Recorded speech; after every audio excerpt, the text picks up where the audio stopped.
Narcissists use so many different tactics to override your reality and what you know to be true. And you probably know the big ones, like love bombing, gaslighting, maybe breadcrumbing.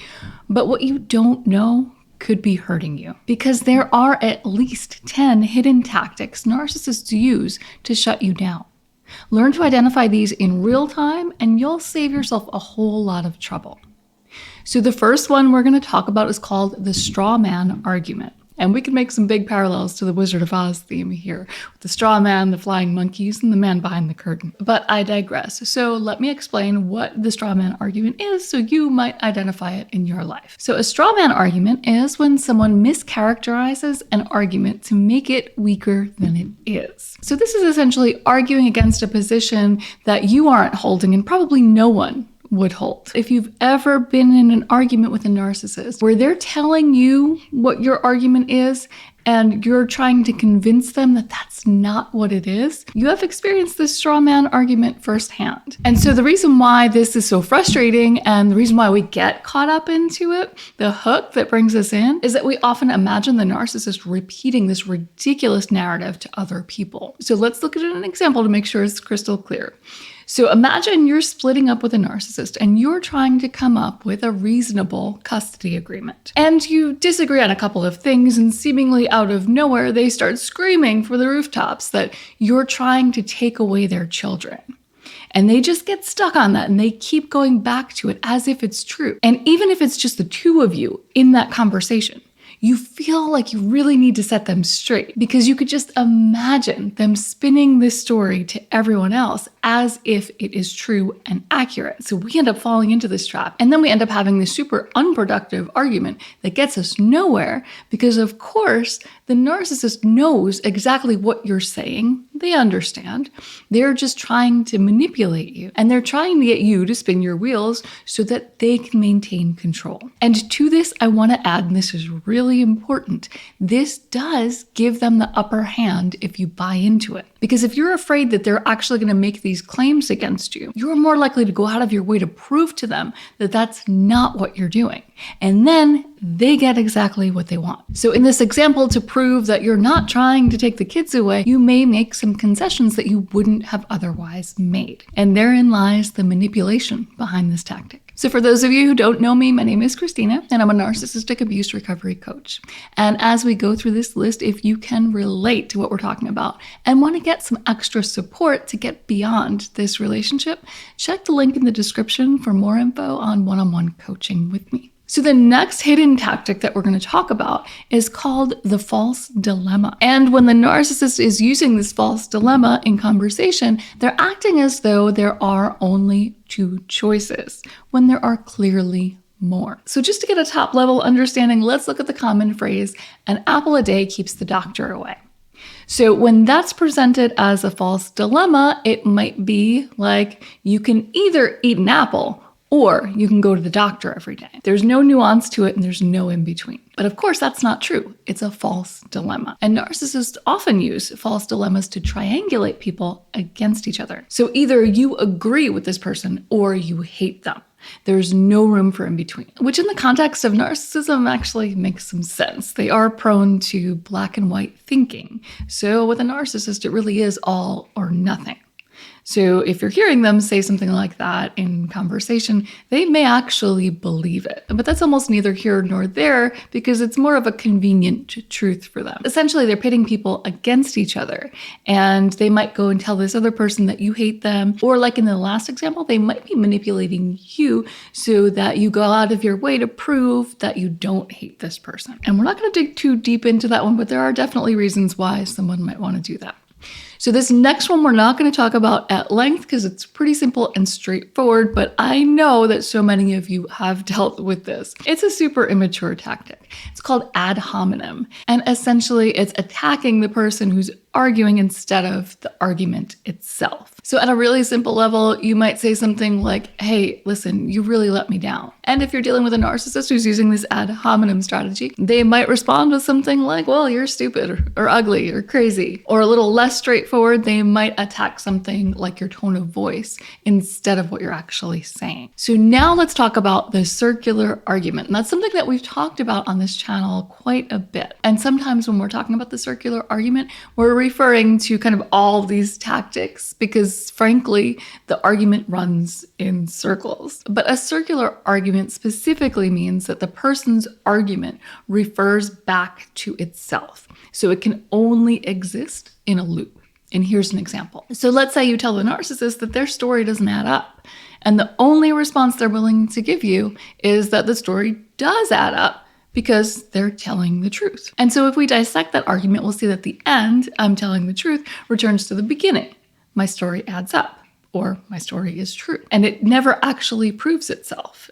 They're essentially saying it's true because I'm telling you it's true. And here's one more example because this tactic is so common and frustrating. So imagine the narcissist who says you can trust them because they're trustworthy. So then you might say, well, how do I know you're trustworthy? And they say, because you could trust me.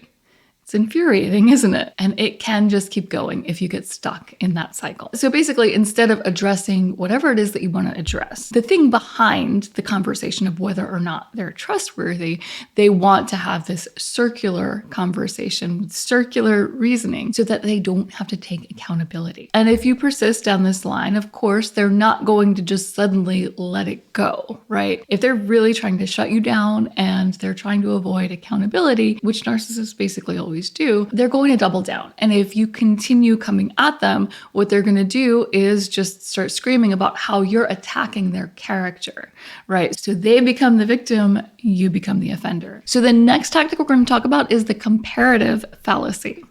So if a narcissist is using comparative fallacy in an argument, they're comparing two things to come to a flawed conclusion. So they may say something like, look at this guy who got caught stealing. He's a criminal. And look at me, I'm walking free, so I'm not a criminal. So we have two things. One person got caught, maybe went to jail. The other person's walking free. It doesn't necessarily mean that they're not a criminal. And that's an obvious example, but a less obvious one is when a narcissist puts someone else down to make themselves seem better. And oftentimes that person is going to be you if you're the closest person to a narcissist.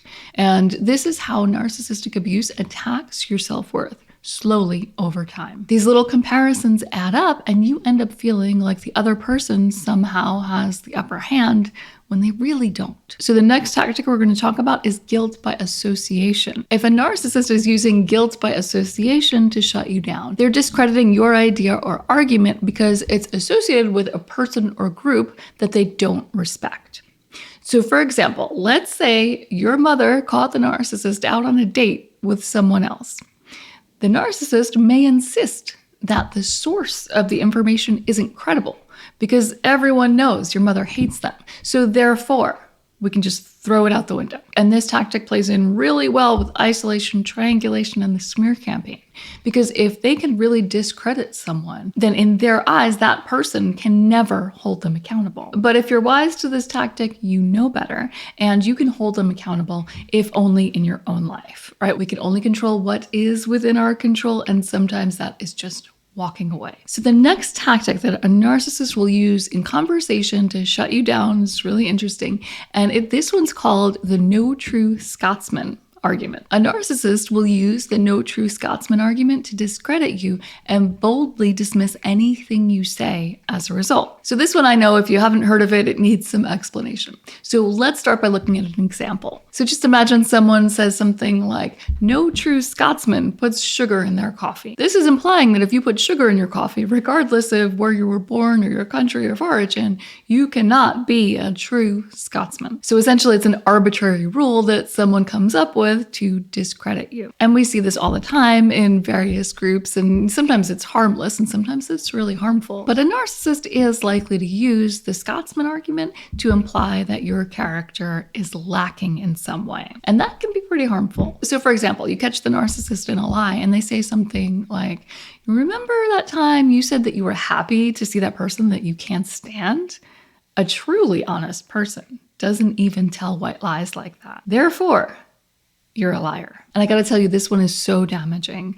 I talk to people all the time who deal with stuff like this, and I know from personal experience, when you're somebody who takes responsibility and can self-reflect, This one can be so damaging. And especially if you're someone who takes a little bit too much responsibility for things. You will know logically that it's not true, but it still will get to you.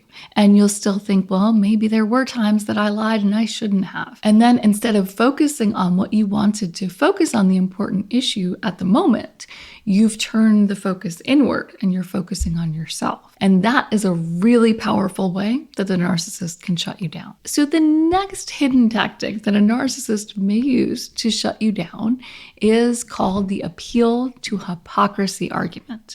And when a narcissist is using the appeal to hypocrisy argument, they're boldly disputing your stance because of something you've done before in the past. So let's go back to that last example. This is going to be similar, but there's a slight twist to it. So you told a white lie, and now you're uncovering a series of lies that the narcissist told you. You're maybe realizing this person's a pathological liar.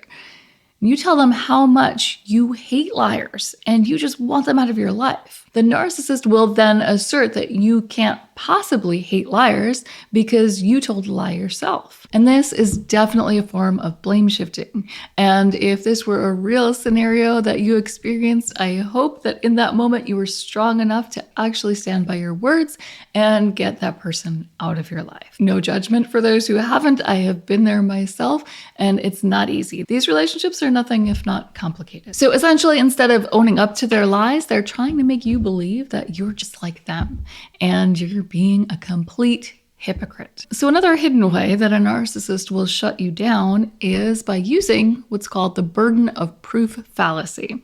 And this is basically when a narcissist wants you to provide proof of something that they would dismiss even if you did provide proof of it. But they want you to provide this proof instead of actually having a productive conversation about it. So the most common example I can think of is when a narcissist says, "You prove to me that I'm cheating on you." And to be fair, this could be a place anyone ends up in when you've already discussed the topic ad nauseum and have really nothing else to say. But for a narcissist who's extremely entitled, this is often their go-to. So basically, they're expecting to sit back while you spin your wheels instead of actually getting anywhere with the conversation. And this is a way of shutting you down so that they don't have to answer questions. The more they can deflect and bounce that ball back to you, the less you're going to be asking them to take accountability. And finally, this one's really interesting. This tactic is called the fallacy. And this is when the narcissist finds a fallacy in your argument, which may be a valid point, but they get stuck on the fallacy instead of moving to a more productive discussion. So here's an example.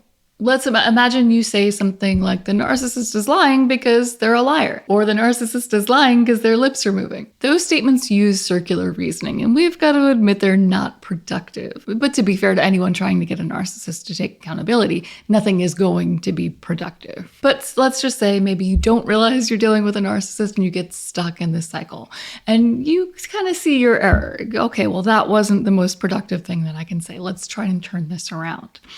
But no matter what you say, the narcissist always brings it back to your circular argument. Well, you only think I'm lying because you think I'm a liar, and I can't even defend myself from that. And while that's true, and this is the problem with circular arguments, even if you do provide evidence over and over and over again, very specific things, times when this person really was caught lying, they are going to conveniently ignore that and always go back to the fact that you said that they were lying because they're a liar. So they've conveniently latched on to your poor choice of words, and there's no turning back. Why? Because it works for them. But when we really look at this last one, it could be an opportunity for self-reflection because it's not just narcissists who use these tactics. We may unintentionally use them too. But the truth is they aren't helping anyone, especially you if you're looking to have a productive conversation. But they are super helpful to people who are just looking to avoid accountability and win the argument at all costs. So these things are called logical fallacies, and anyone might use them out of frustration. But someone who's manipulative like a narcissist intentionally uses them to shut you down and avoid accountability. And what are they avoiding exactly? Watch the video that just popped up on the screen to find out. In this video, I share 10 secrets all narcissists keep. And be sure to hit the like button before you go if you haven't already, and I'll see you next time.